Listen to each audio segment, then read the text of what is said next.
Nagtawag pa nga ng ibang bata sa pila at yung isang tinawag, "Oy, bata, kita mo ba yung nasa unahan sa pila? Kayan yung pinakasiga sa lugar namin. Tignan mo, papasok na yan." 5 minutes later. Hala, bakit naka-wheelchair? Akala ko ba matapang yan? Tuli experience.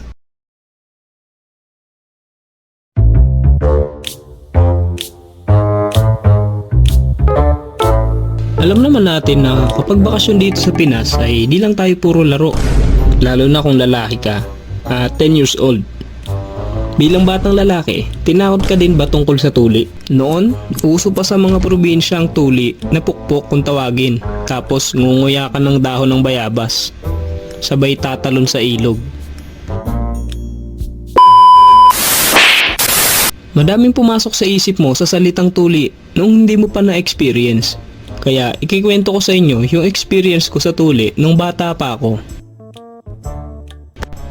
Isang hapon nun, habang naglalaro ako sa labas tinawag ako ng tatay ko. "Pinalista na kita sa libreng tuli. Sa isang linggo na yun ha." "Hala, teka lang. Hindi pa yata ako tagpos eh." "Sus, kaya yan. Magaganda daw nurse dun yung mga magtutuli." What are you waiting for? Christmas? May kasabay ako noon ng mga kababata ko at mga kapitbahay na din, si Makmak at si Id. At ang sistema namin noon, kami pa yung pupunta sa public hospital at kasabay namin yung mga taga-ibang barangay na mga kabataan. Kaya swerte nyo dahil libreng tuli na mismo yung lalapit sa barangay nyo. "Oh, handa na ba kayo? Sakay na sa tricycle, aalis na tayo." Maaga kaming umalis noon dahil mahaba daw yung pila at may cut-off.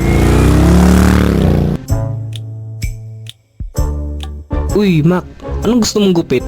May iba-iba daw design ah." Gusto ko lang naman ngayon umuwi eh. At nakarating nga kami sa public hospital noon. Napakahaba agad ng pila kaya di namin sigurado kung matutulian nga kami.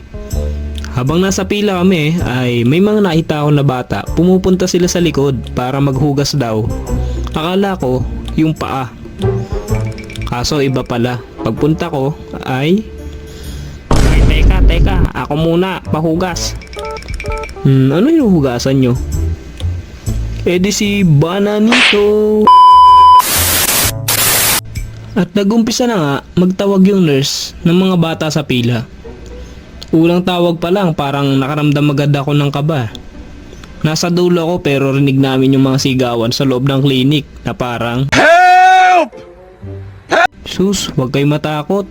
Parang kagat lang yan ng langgam pero kasing laki ni Ant-Man." Nagtawag pa nga ng ibang bata sa pila at yung isang tinawag, "Oy, bata, kita mo ba yung nasa unahan sa pila? Kayan yung pinakasiga sa lugar namin.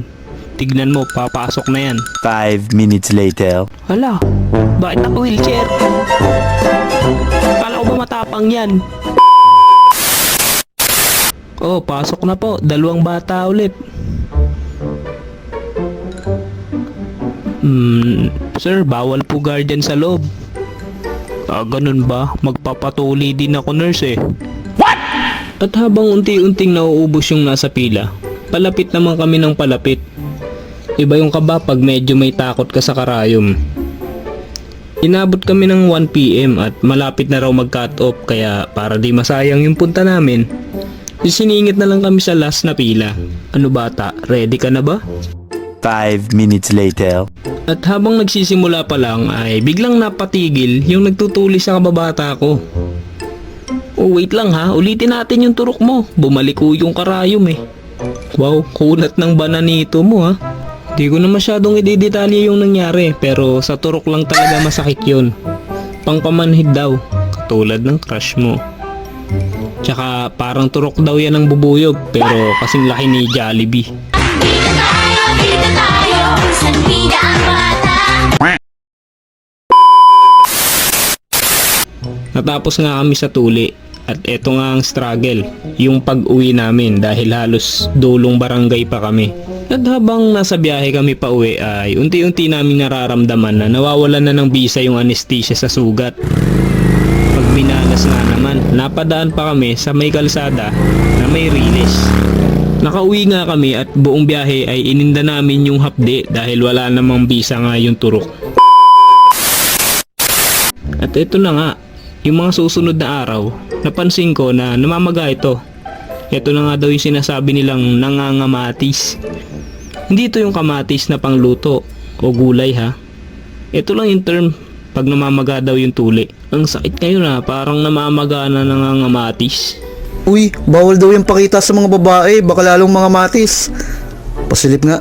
Ako'y kinikilig, bakit kayo lumapit? Ulit ah. Ang pangit. La, ikaw nga di pa tuli eh. Lo, nami-personal yarn. Gago to ah. At kapag namamaga daw, ang pinanglilinis namin noon ay yung pinakulo na dahon ng bayabas para daw mas mabilis gumaling. Naalala ko nung lilinisin ay tinulungan ako ng tatay ko, pero nahigit niya yung benda kaya medyo masakit at napasigaw talaga.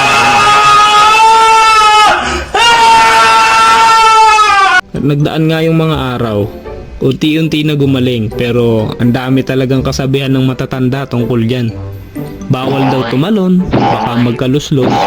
Bawal kumain ng mamantika. Bawal kumain ng malalansa. At marami pang iba. Wag na lang kaya kumain, no? De, joke lang. Pero sinunod ko yun, wala naman akong alam nun eh.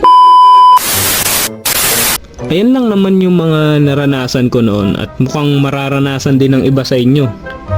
Eh ikaw, tuli ka na ba? Magpatuli ka na. At syempre, maraming salamat sa mga idol nating Pinoy animators na nakasama natin dito na si Kenlure Animation at Jepoy Animation. Mga idol ko yan. Subscribe po kayo sa kanila. At syempre, sa akin din.